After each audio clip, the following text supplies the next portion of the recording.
अमेरिकी डॉलर के दबदबे को भारत, चीन और रूस से मिल रही चुनौती पर ये एक त्वरित विश्लेषण है।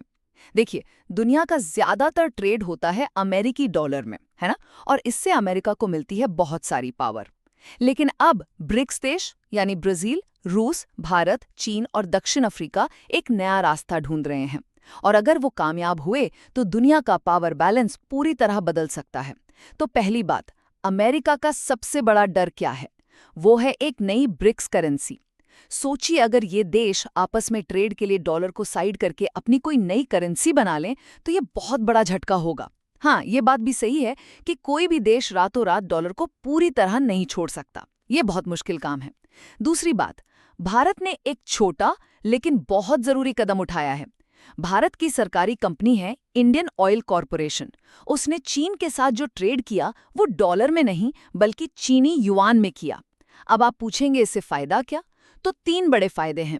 एक तो पैसा जल्दी क्लियर हो जाता है, दूसरा अमेरिका पर डिपेंडेंसी कम होती है और तीसरा कोई एक्स्ट्रा फीस भी नहीं लगती।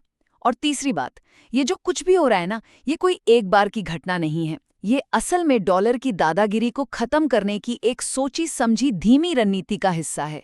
कई देश अमेरिका की इस पावर से आप कह सकते हैं तंग आ चुके हैं और अब वो धीरे धीरे इस खेल को बदलना चाहते हैं। तो कुल मिलाकर बात यह है कि ये देश डॉलर से सीधे सीधे नहीं लड़ रहे, बल्कि छोटे छोटे कदमों से ग्लोबल फाइनेंस के पूरे नियम ही बदल रहे हैं।